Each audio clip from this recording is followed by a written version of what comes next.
¿Agua? Sí. ¿Humo? Agua.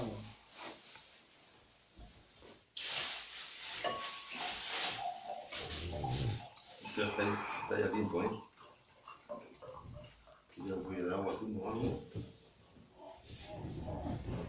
Bueno, pues en esta tarde me gustaría compartir acerca del capítulo 3 de la epístola a los Filipenses.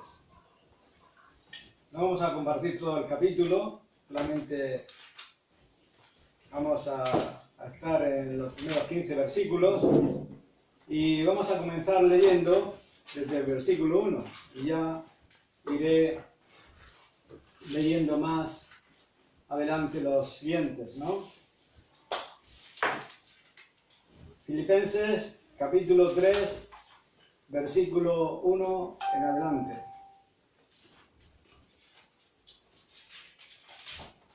Y dice: por lo demás, hermanos, gozaos en el Señor. A mí no me es molesto el escribiros las mismas cosas, y para vosotros es seguro. Guardaos de los perros, guardaos de los malos obreros, guardaos de los mutiladores del cuerpo, porque nosotros somos la circuncisión, los que en espíritu servimos a Dios y nos gloriamos en Cristo Jesús, no teniendo confianza en la carne, ¿no? Y aquí nos quedamos. Y qué expresión, ¿no?, más extraña esta, que dice guardaos de los perros, ¿no? Estaba compartiendo bien, ¿no?, acerca de que los judíos llamaban a los gentiles perros, ¿no? No solamente los judíos, los musulmanes llaman a los judíos y a los gentiles perros también. Pero en este caso Pablo se estaba refiriendo a los judaizantes, ¿no? A personas meramente nominales, personas que de alguna manera aceptaron a Cristo como su Mesías, pero que lo limitaron solo para los judíos, ¿no?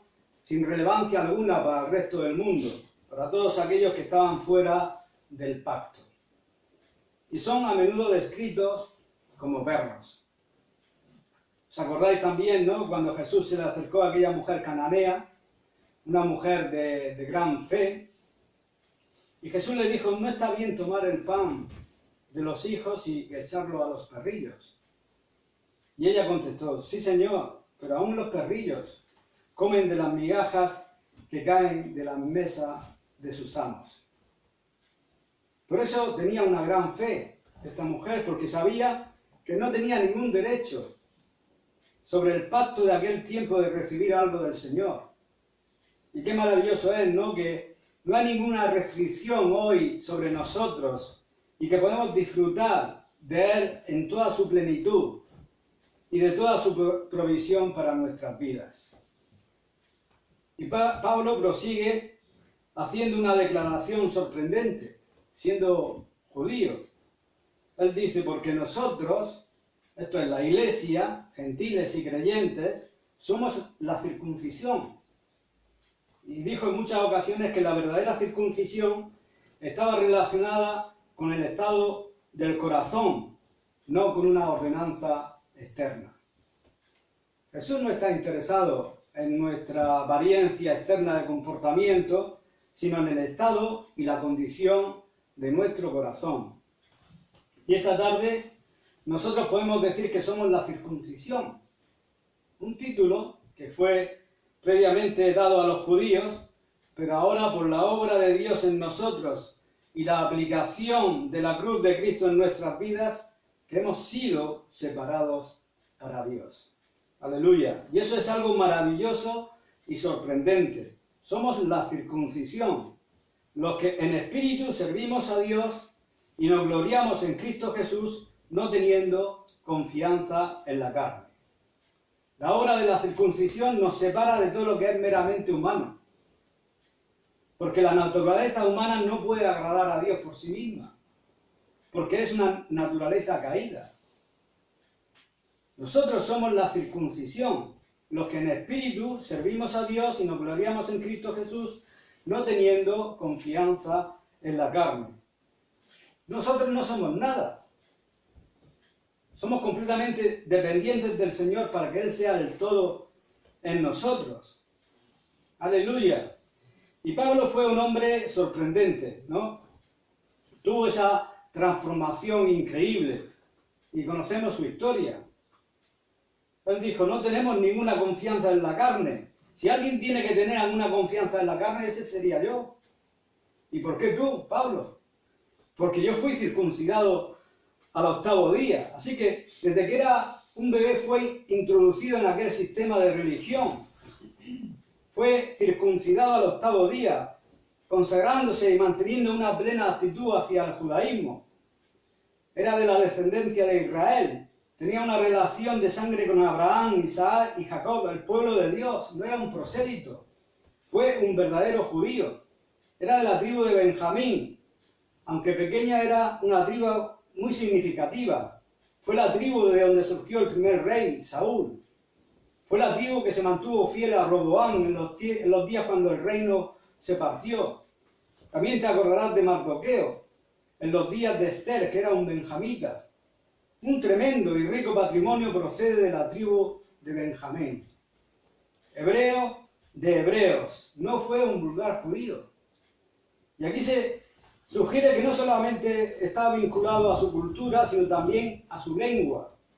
Él se comunicaba en hebreo, fue un verdadero hebreo, de hebreos, y concerniente a la ley era fariseo. Y no se podía estar más alto en términos de entendimiento de la ley. Los fariseos, en proporción con el resto de los judíos, eran un grupo pequeño, y eran altamente entrenados y educados en la ley de Moisés. Y Pablo tuvo el privilegio de ser un hebreo y un fariseo. En cuanto a celo, sabemos que cedía en celo, porque su celo le hizo que persiguiera a la iglesia. Usó todo el poder que tenía para destruir a la iglesia de Cristo. Y en cuanto a la ley, en lo externo dijo que era irreprensible. Y eso es sorprendente. En términos externos, no internos, en cuanto a todos los propósitos y requerimientos de la ley, dijo que era irreprensible. Y después hizo esa declaración tan sorprendente con la cual todos estamos familiarizados. Pero cuántas cosas eran para mí ganancia, las he estimado como pérdidas por amor de Cristo.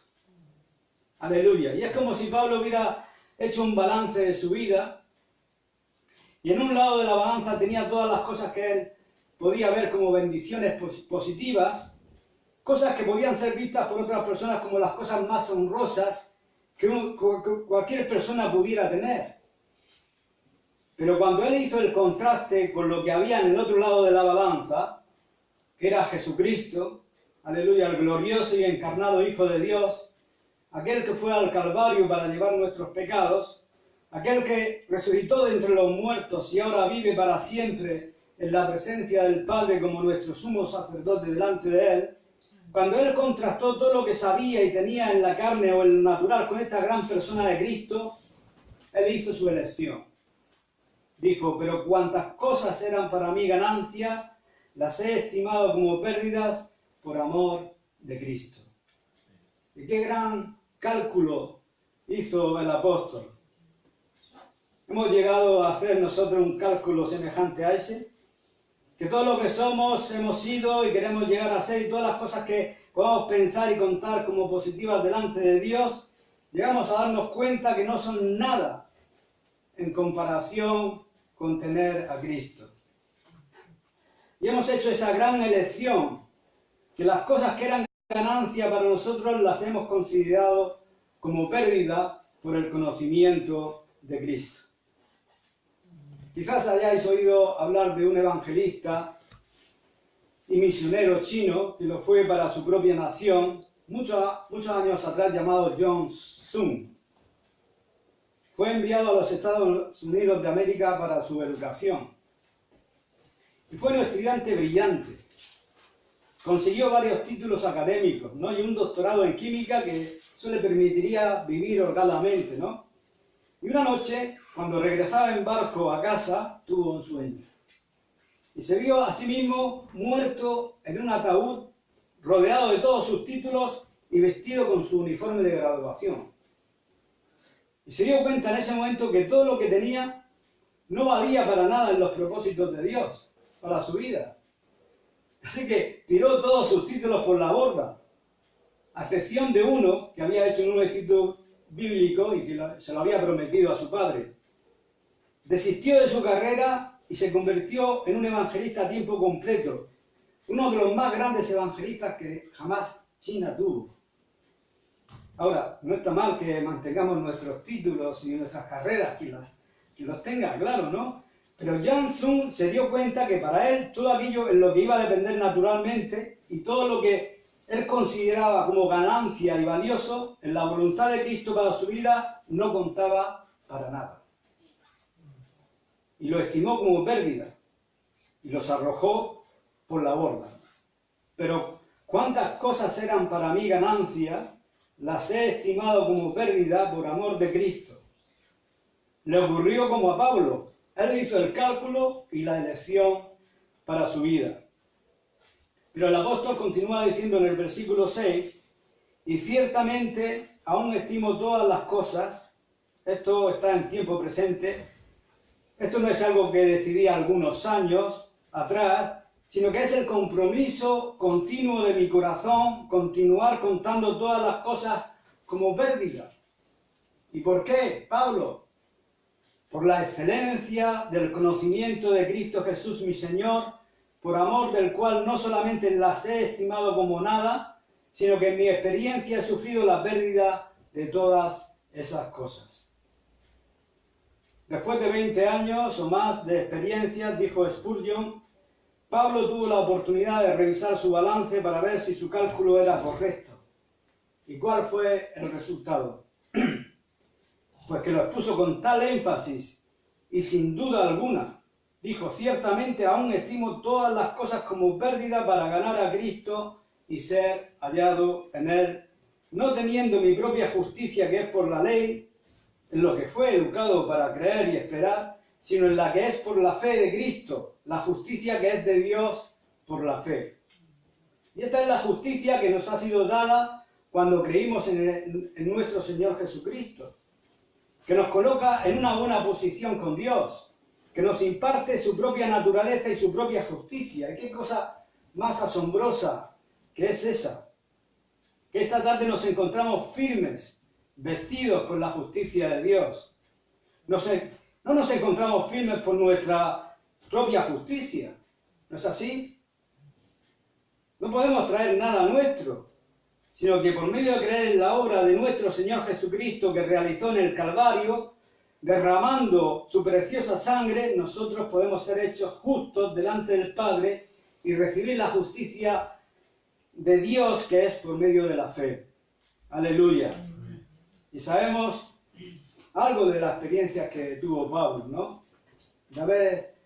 Después de haber tenido ese encuentro con el Señor en el camino de Damasco, y algunas de las cosas por las que él atravesó, las cosas que le ocurrieron, donde él sufrió y experimentó la pérdida de las cosas que previamente había tenido por basura.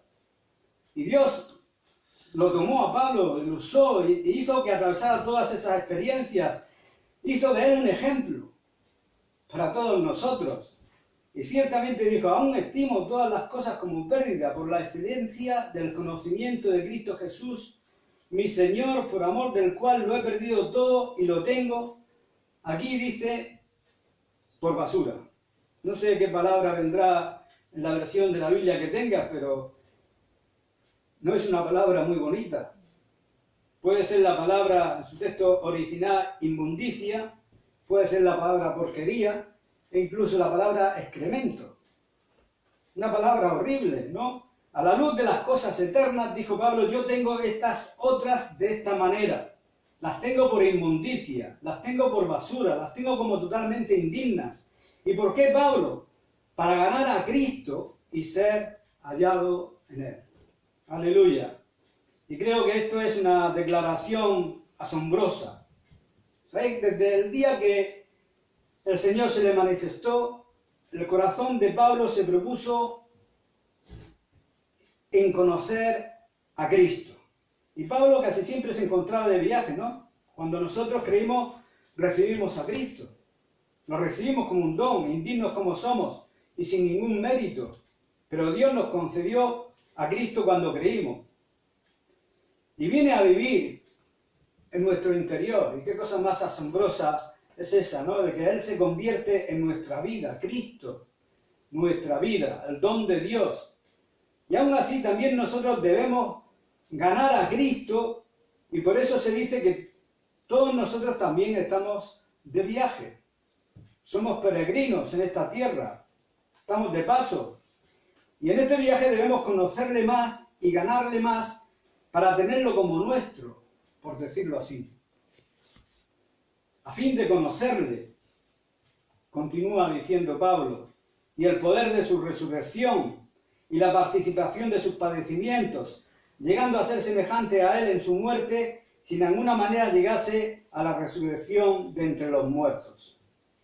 A fin de conocerle, que pueda progresivamente conocerle. Esa es la idea de lo que está diciendo el apóstol. Que pueda continuamente conocerle, que pueda crecer en mi conocimiento de él. Aleluya, que hay tanto en Cristo que debemos conocer y en donde debemos crecer. ¿No es así? ¿No sientes a veces que apenas han metido un pie en el agua cuando de alguna manera hay un océano de Cristo, un océano de Dios, lleno de amor, de gracias y de propósitos eternos por conocer? Y apenas conocemos algo. A fin de conocerle.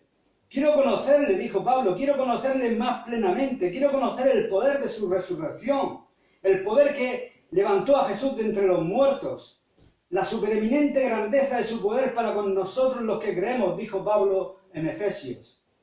¿Queremos conocer ese poder esta tarde? Poder para vivir, poder para cumplir con el llamado de Dios en nuestras vidas, poder para hacer todo aquello que Dios quiere que seamos. ¿Nos estamos moviendo en esto? Y Pablo continúa diciendo, no que lo haya alcanzado ya, ni que ya sea perfecto, sino que prosigo, por lo cual, si logro asir aquello para lo cual fui también asido por Cristo Jesús. Y esta palabra asir significa en el original retener, y también significa arrestar. Y es como si Pablo dijera en este texto, quiero retener aquello para lo cual fui también arrestado por Cristo Jesús. Y os acordáis que cuando Pablo tuvo ese encuentro con Jesús, él no lo estaba buscando en absoluto, sino que buscaba destruir todo aquello que estaba relacionado con él. Pero maravillosamente, de una manera sobrenatural y soberana, Jesús se le apareció en el camino de Damasco, el Cristo vivo. Aleluya. Y dijo, ¿quién eres? Soy Jesús, a quien estás persiguiendo. Y Pablo fue asido por Jesús. El Señor lo derribó, lo arrestó. Ese es el énfasis de esta palabra asir. Tengo algunas ilustraciones que van a hacernos ver esto claramente, ¿no? En esta tarde. Y son ilustraciones deportivas. Esta primera es de rugby. Y no es suficiente con agarrar a tu rival cuando tú haces un placaje en rugby. No es suficiente solamente agarrarlo, sino que tienes que derribarlo. Esa es la palabra de asir, es atraparlo y derribarlo para controlarlo y hacerlo tuyo. ¿Y qué es lo que nosotros hemos atrapado de esa manera de Cristo para hacerlo nuestro? ¿Cuánto de Dios hemos atrapado en lo que va de año y lo hemos hecho nuestro? Esto es una gran ilustración. No que lo haya alcanzado ya, ni que ya sea perfecto, dijo Pablo. Qué gran hombre fue, ¿no? No es que él alardeara de su posición que tenía o que se jactara de nada, tan solo quería proseguir a la meta. Solo quería lograr asir aquello por lo cual fue también asido por Cristo Jesús. Y decía, hermanos, yo mismo no pretendo haberlo alcanzado ya. Y aquí tenemos la palabra otra vez, alcanzado. En el original es aprehendido, de prender, de agarrar. retener. No he retenido todo, pero una cosa hago, olvidando ciertamente lo que queda atrás y extendiéndome a lo que está delante, prosigo a la meta, al premio del supremo llamamiento de Dios en Cristo Jesús. Una cosa hago, dijo. Algunos quizás no lo estamos haciendo muy bien, ¿no? Porque no sabemos dónde centrarnos, dónde concentrarnos. Tenemos muchas distracciones. Nuestro horizonte a veces es muy amplio. Tenemos muchas alternativas, muchas opciones, muchas elecciones. Pablo dijo, mi vida es gobernada por una sola cosa. Una cosa hago, olvidando ciertamente lo que queda atrás y extendiéndome a lo que está delante. Y hay cosas del pasado que debemos olvidar, que nos pueden estorbar para ir hacia adelante. Sin embargo, hay otras cosas del pasado que siempre debemos recordar, cosas que debemos aferrarnos a ellas con todas nuestras fuerzas. Verdades acerca de Dios, cosas que nos ha hablado, cosas que ha hecho en nuestras vidas. A veces es bueno mirar atrás y ver de dónde nos ha sacado Dios. Pero otra cosa es tener nostalgia del pasado, pensar de alguna manera que el pasado es lo que nos queda, y ya cuando nos hacemos mayores, y que hay recuerdos desagradables en él. El enemigo puede usar esas cosas y traerlas al presente, y es a estas cosas a las que Pablo se estaba refiriendo. Dijo, tenemos que dejar eso, tenemos que olvidar lo que queda atrás y extendernos a lo que está delante. Y recordáis la historia de José, una historia asombrosa de cómo Dios obró en José y cambió completamente su condición, de ser un esclavo encarcelado a elevarlo a la posición más alta por debajo de Faraón, el administrador de toda la economía de Egipto, ya que previno la sequía que vendría. Las cosas asombrosas que Dios hizo con este hombre, y se casó y tuvo hijos, y a su primer hijo lo llamó Manasés, que significa Dios me ha hecho olvidar. Aleluya. Y tenía muchas cosas que olvidar, y quizás no podía hacerlo, pero Dios hizo que las olvidara. Y hay cosas que tú y yo, si queremos ir adelante con Dios, tendremos que olvidar. Tenemos que dejar ir, tenemos que dejar cosas que son como piedras de molino alrededor de nuestros cuellos, de manera que podamos proseguir adelante hacia todo aquello que Dios tiene para nosotros. Una cosa hago, olvidando ciertamente lo que está detrás y extendiéndome a lo que está delante. Tengo dos ilustraciones más. Una de ellas, cuando considero la importancia de la concentración, pienso en un atleta llamado Linford Christie. Él fue campeón olímpico de los 100 metros lisos. Y este atleta tenía una habilidad increíble para concentrarse. Cuando iba a la pista, tenía la habilidad de alejarse en su mente de todo lo demás.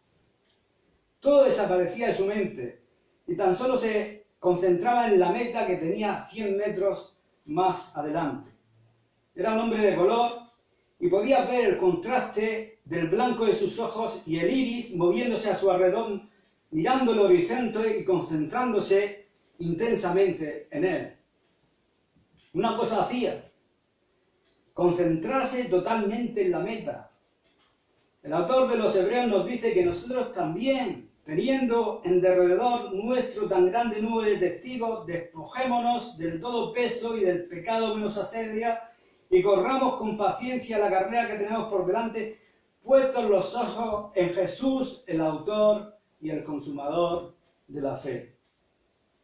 La última ilustración es acerca de otro atleta llamado Steve Redgrave, 6 veces campeón olímpico de remo, 6 medallas de oro. Esto es 24 años de compromiso y manteniendo un estado físico impecable.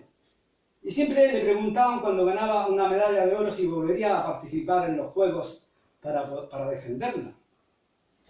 Y él nunca daba una respuesta. Así que habían 4 años de por medio para pensárselo, ¿no? Y necesitaba tan solo 2 para prepararse. Así que él vivía una vida razonablemente normal, pero si se comprometía con los Juegos Olímpicos, esos 2 años anteriores reorganizaba completamente su vida.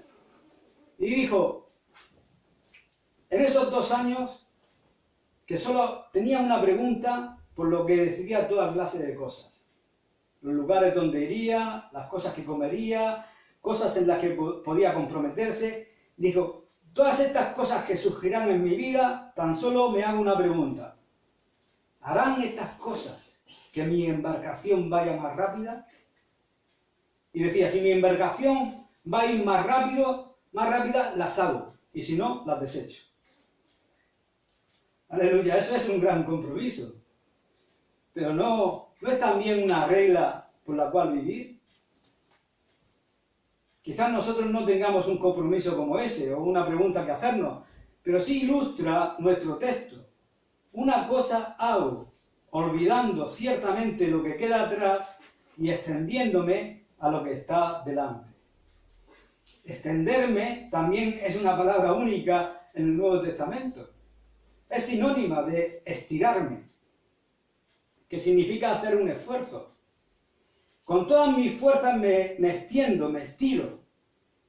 Es como si mi cara la adelantara, después mis pies, como si todo mi cuerpo se estirara hacia adelante, hacia la mesa, hacia la meta. Y eso es lo que hacen los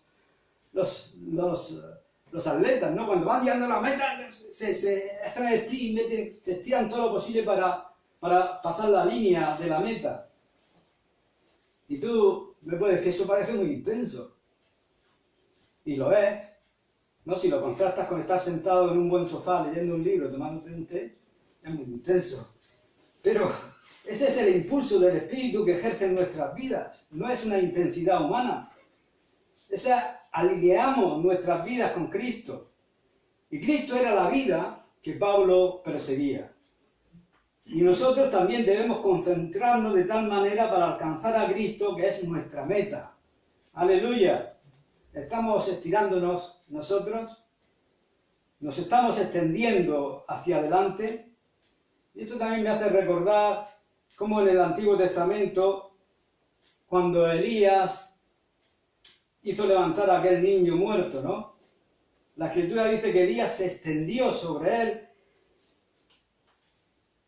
Y es una imagen interesante, ¿no? Cuando piensas que el niño quizás mediría menos de 1 metro y Elías el doble. Pero él se extendió sobre el niño 3 veces y el Señor lo levantó.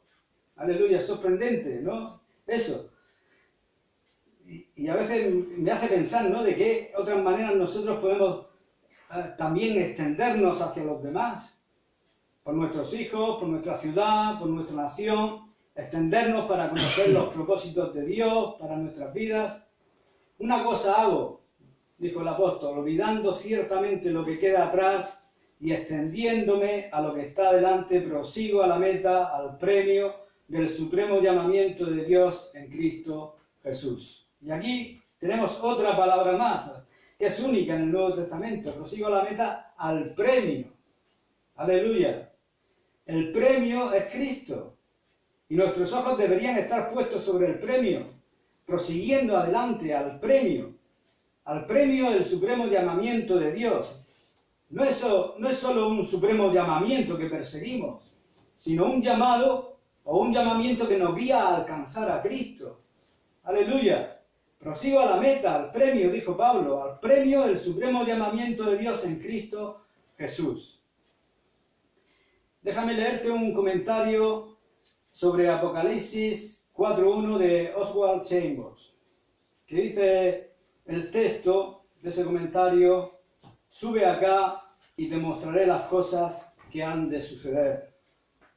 Y Oswald Chambers escribe: un estado más elevado de mente y de visión espiritual solo puede ser alcanzado por medio de una práctica más elevada de carácter personal.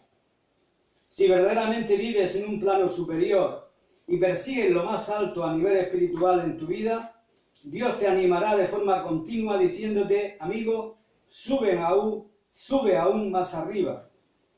Lo mismo sucede con la tentación, solo que en este caso lo único que encuentra al ascender son mayores tentaciones e imperfecciones de carácter. Tanto Dios como Satanás utilizan la estrategia de la elevación, pero Satanás la usa en tentación y el efecto es bien diferente. La estrategia del diablo es elevarte por encima de tus posibilidades, haciendo que te fijes en una idea de santidad mucho más allá de la que alcanzarían la carne y sangre. Te convierte en una especie de equilibrista espiritual, actuando en lo alto del palo de un campanario, aferrándote a él, intentando de mantener el equilibrio y no te atreves a moverte. Pero cuando Dios te eleva por su gracia a lugares celestiales, hallas un enorme altiplano donde puedes moverte con facilidad. ¿Has entendido lo que quiere decir? No lo voy a volver a leer, pero lo hemos entendido. De todas formas, yo estaba pensando, ¿no?, que Oswald Chambers es tan profundo este hombre que a veces yo no lo entiendo. Y esta porción, que es de un libro, un devocional en pos de lo supremo, en mi opinión, no es de las mejores traducciones que se han hecho, ¿no?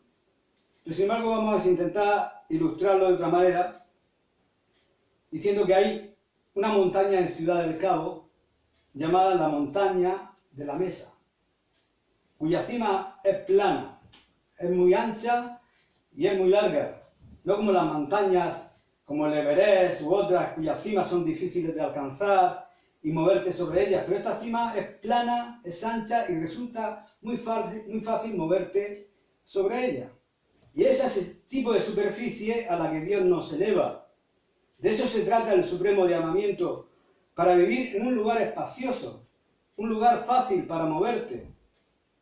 Y no me malinterpretéis, no siempre es fácil, pero hay siempre una facilidad en la obra de gracia del Espíritu de Dios en nuestros corazones para poder movernos con libertad.